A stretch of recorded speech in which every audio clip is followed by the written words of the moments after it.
कि सारा शहर मुझे लॉयन के नाम से जानता है। डायलॉग तो आपने जरूर सुना होगा ये। और इस शहर में मेरी हैसियत वही है जो जंगल में शेर की हो। समझ भी गए होंगे कि आज मैं किसकी बात करने जा रहा हूँ। बड़ा जी चाहता था आपसे मिलने को। बहुत तारीफ सुनी है आपकी, अक्सर अखबारों में भी आपका नाम पढ़ा है। It's so very nice of you. कड़क आवाज, बेहतरीन पर्सनालिटी और दमदार डायलॉग डिलीवरी के चलते जो शख्स आज भी बॉलीवुड इंडस्ट्री में याद किया जाता है। 20,000? अरे अगर तुम चाहो तो यहाँ 20 लाख बना सकते हो। वो है अजीत। कई फिल्मों में विलेन का रोल प्ले करने वाले अजीत तो फिर इस तमाम पैसे को मिलाकर क्यों ना एक बैंक खोली जाए। वैसे तो बॉलीवुड में हीरो बनने आए थे, लेकिन बन गए विलेन। एक नन्ही सी जान में छुप कर वो और ऐसे विलेन बने कि सारा शहर उन्हें लॉयन के नाम से जानने लगा। जी हाँ, आज बात होगी उस कलाकार की जिसने खलनायकी के मायने ही बदल दिए। सारा उत्तर भारत टाइफाइड, कॉलरा, चेचक और इसी तरह की बीमारियों की जद में होगा। बात हो रही है अपने जमाने के मशहूर अभिनेता अजीत खान की। अजीत ने हिंदी फिल्मों को एक कूल और कैजुअल विलेन दिया। अजीत ने एक ऐसे खलनायक को जन्म दिया जो तमीज, तहजीब वाला और पढ़ा लिखा, सूझबूझ वाला एक तगड़ा मास्टरमाइंड हुआ करता था। 27 जनवरी 1922 को हामिद अली खान के रूप में जन्मे अजीत हिंदी फिल्मों के एक प्रसिद्ध अभिनेता थे जो अपनी खलनायक भूमिकाओं और संवाद अदायगी के लिए जाने जाते थे। अच्छे खरीदार हमेशा सौदा करने से पहले दूसरे की कीमत का अंदाजा लगाते हैं।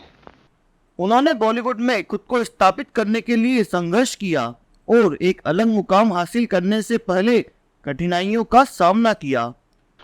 आई एम सो सॉरी, लेकिन विजय, हिंदुस्तान इतना बड़ा मुल्क है कि यहाँ हर घड़ी। कुछ ही लोग जानते हैं कि अजीत अपना सपना पूरा करने के लिए घर से भागकर मुंबई आए थे। उन पर अपने इस सपने को पूरा करने का जुनून इस कदर सवार था कि उन्होंने अपनी कॉलेज की किताबें तक बेच डाली थी। मुंबई आने के बाद उनके पास रहने के लिए घर तक नहीं था। काफी वक्त तक वो सीमेंट की बनी पाइपों में रहते थे, लेकिन इसमें भी रहना उनके लिए आसान नहीं था। बदला लेने आए हो? अरे मर्द हो तो एक एक करके आ जाओ ना सामने, सबको निपट लूंगा। उन दिनों लोकल एरिया के गुंडे पाइपों में रहने वाले लोगों से भी हफ्ता वसूली करते थे और जो हफ्ता नहीं देता उसे बाहर का रास्ता दिखा देते थे। सीमेंट के पाइप में रहने के कारण अजीत को भी इन गुंडों का सामना करना पड़ता था। एक दिन जब लोकल गुंडों ने अजीत से पैसे वसूलना चाहा तो उन्होंने मना कर दिया और गुंडों ने उनकी जमकर पिटाई कर दी। बदले में अजीत ने भी गुंडों को जमकर मारा। अगले ही दिन से अजीत से लोकल गुंडे डरने लगे। इसका असर ये हुआ कि उन्हें खाना पीना मुफ्त में मिलने लगा और उनके रहने का भी इंतजाम हो गया। डर की वजह से कोई भी उनसे पैसे नहीं मांगता था। वो उस लड़के के साथ जाग चुकी है, उसके साथ रह चुकी है, उसकी वजह से मेरी बेटी। अजीत ने अपने अभिनय करियर की शुरुआत 1946 की फिल्म शाह ए मिस्र से की। वे जितने भी फिल्मों में हीरो के तौर पर नजर आए वो सभी फ्लॉप रही। लगातार फ्लॉप से निराश होकर अजीत ने फिल्मों में विलेन का रोल करना शुरू कर दिया। हीरो के बाद उन्होंने 1966 में आई राजेंद्र कुमार की फिल्म सूरज से विलेन की पारी की शुरुआत की थी। यह मौका भी उन्हें राजेंद्र कुमार ने ही दिया था। उनको विलेन के रोल में काफी पसंद किया और इसके बाद उन्होंने कभी पीछे मुड़कर नहीं देखा। कानों ने जो कुछ सुना था आंखों ने बहुत बढ़ के पाया और दिल ने फौरन कहा, प्रताप यहां सर झुका दो, तुम्हारा मंदिर यही है, तुम्हारी मंजिल। और नकारात्मक भूमिकाओं में अपने अभिनय से पहचान हासिल की। 1950 में फिल्म बेकसूर के निर्माण के दौरान उन्होंने निर्देशक के अमरनाथ की सुझाव पर स्क्रीन नाम अजीत अपनाया। अजीत की उल्लेखनीय फिल्मों में नास्तिक और पतंगा शामिल है। एक्ट्रेस नलिनी जयवंत और श्यामा के साथ उनकी सफल फिल्में रही। अजीत ने मधुबाला, मीना कुमारी, माला सिन्हा, सुरैया, निम्मी और मुमताज जैसे मशहूर कलाकारों के साथ सहायक भूमिकाएं निभाई। उन्हें सफलता 1960 में फिल्म मुगले आजम से मिली, जहां उन्होंने एक छोटी सी भूमिका में दिल जीत लिया। अजीत ने खलनायक के रूप में लोकप्रियता हासिल की और कालीचरण और विश्वनाथ जैसी फिल्मों में यादगार अभिनय किया। अभिनेता अजीत ने कई फिल्मों में अपने अभिनय कौशल का प्रदर्शन किया। अपनी संवाद अदायगी और बहुमुखी अभिनय से दर्शकों का मनोरंजन किया।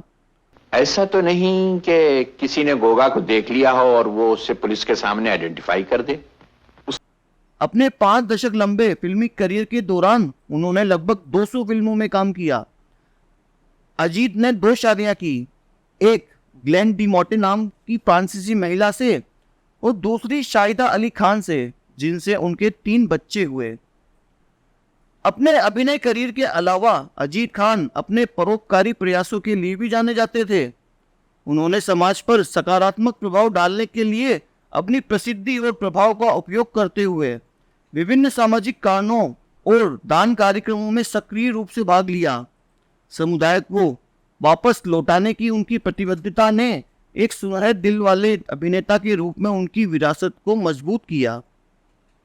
भारतीय सिनेमा में एक संघर्षरत अभिनेता से एक महान शख्सियत तक अजीत खान की यात्रा उनकी दृढ़ता और अपनी कला के प्रति जुनून का प्रमाण है। जटिल किरदारों को खूबसूरती से चित्रित करने की उनकी क्षमता और उनकी शक्तिशाली संवाद अदायगी ने उन्हें अपने समय का सच्चा प्रतीक बना दिया।